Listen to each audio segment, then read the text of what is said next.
Hello, everybody. It's Professor Green, and you will be seeing a lot of videos from me this term. I like to communicate that way and follow up videos with links to documents. Something I've noticed over the years of teaching students working on their EdTPA is that there are so many documents and they're kind of scattered about. Without question, the EdTPA Handbook for Early Childhood is the #1 document, but that is kind of dense and thick to read. So my thought process was to create you something I called the NLU Edtpa Encyclopedia. And it has everything that you need, um, kind of a lot of the resources that we share in our class and together in one spot. And let me explain further. So first thing to know also is you need a 39 to pass the EdTPA. And we're going to talk a lot about that. But so I created this encyclopedia in the spirit, not to replace the handbook, but to enhance it and give you, all the resources that I have. I want to make sure that you have the best opportunity to, do awesome at this. And so I've started this, and this is obviously going to be something I'm going to have to build as we go, but I want to give you an idea of what it is. So there's tricky, this is a table of contents, and in this document, I'm going to have all these things. I'm working on it, as I said, I'm to the context for learning now, and likely we'll be adding to these as we go along through the weeks. Um, but my goal is to, finish it ahead of time from when you need it. But we'll do our best. And then there's things like timeline and key dates that you have to keep in mind, registering with Pearson Portfolio site to submit your EdTPA, and other key dates that we have to consider. So I included, there's some tricky EdTPA vocabulary, and I included a link to the handbook glossary, which lists that vocabulary and some words that you might want to familiarize yourself with. And then I included a question and answer session from past students that I had who went through the EdTPA.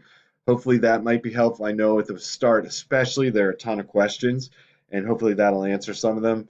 And then one thing that students have really enjoyed is access to the EdTPA exemplars from past students who are in the same place you are right now. And I included two of those. There's one may have a lesson plan template you're not familiar with, and then the other has the instructional design template or lesson plan template that we're going to use.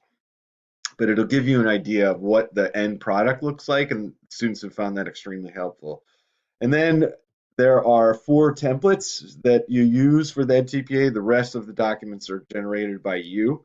And I'm going to put those templates in there. There's a context for learning, a planning commentary, instruction commentary, and assessment commentary template.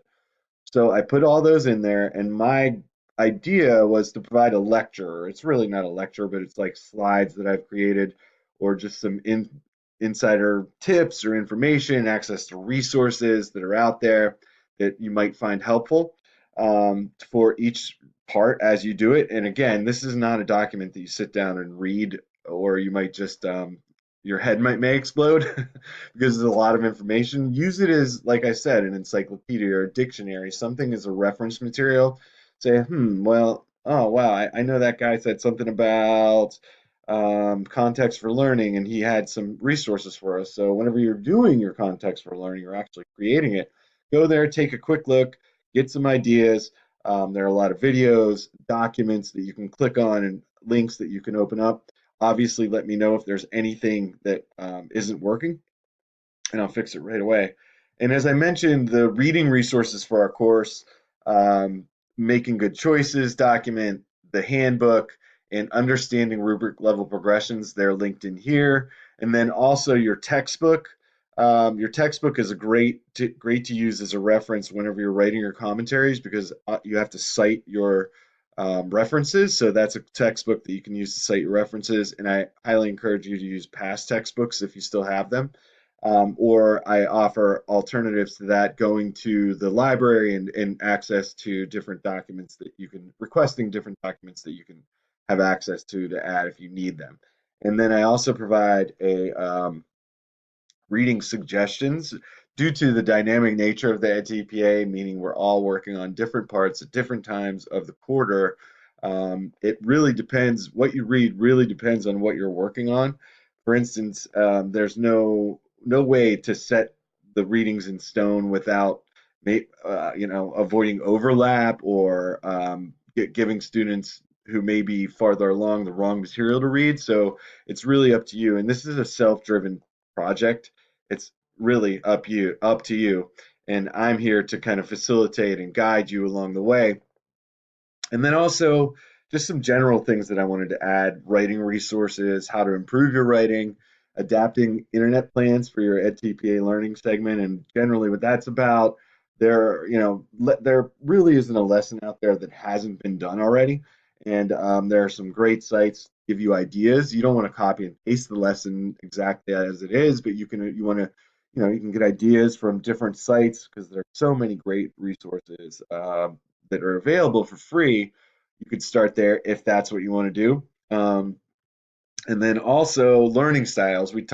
You've had several courses about that with learning styles where they're mentioned. And then I provide a little lesson on how to incorporate learning styles into your plans. And then third-party resources. What that means is I found a gal on the internet who went through the EdTPA much like you and scored. I forget what her final score was, but believe it was in the 60s. And she shares tips and tricks that she went through and used that also may be helpful to you. So what this is going to look like, and I want to try and keep it as clean as possible and stick to that table of contents. So I have the link to the EdTPA handbook for vocabulary, and then I provide suggestions for you on words that you may not have heard, but the definitions start on page 50 of the handbook, which is linked right here. And these are some of the words that you may not have heard that they use an awful lot that you should familiarize yourself with um, to make them less intimidating. And then the Q&A document from students is right there. You can click that at your you want to see what's going on, and then timeline. So remember, we are flexible in this course. That is our mantra. And I know you guys have families, jobs, other responsibilities in addition to being a student, but it's very crucial that you plan your time over this next 10 weeks as carefully as possible. Give yourself time, do yourself a favor, and give yourself time to work uninterrupted on your EdTPA, and you'll be finished before you know it. And to let you know some general guidelines, our goal is to finish all of task 1 by module 6 and then complete tasks 2 and 3 by the end of week 8 or module 8. That gives us if we do that, that gives us 2 weeks, weeks 9 and 10, to finish and to revise and submit our finalized EdTPA to Pearson. So what those dates look like in real time, we start January 14th and end March 24th, 2019, and possible EdTPA submission dates, February 28th, which is aggressive. If that's not possible, March 14th seems like a great target for us. I would recommend that one. And then in case of an emergency, you never know what can happen. March 28th. As long as your EdTPA tasks are submitted to me in our course in D2L, you're good from that perspective. I don't want you to submit it to Pearson for scoring until it's your best work. So those dates are flexible and give us time to work on things.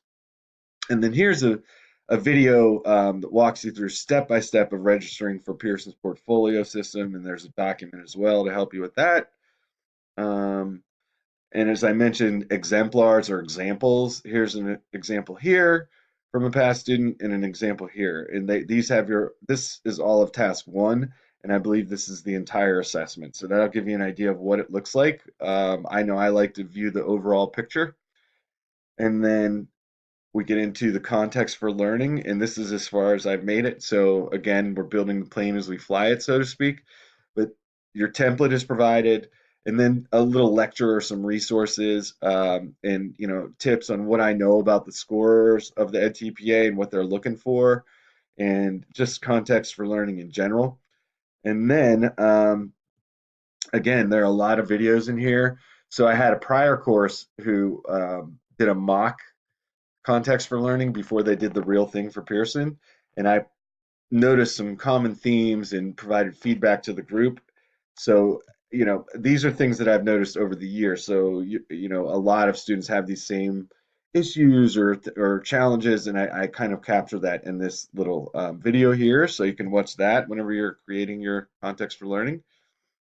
And then just kind of a visual for you to think about, why the context for learning is important in terms of the whole picture, the community, in district, school, and then ultimately your classroom. And then some tips over here.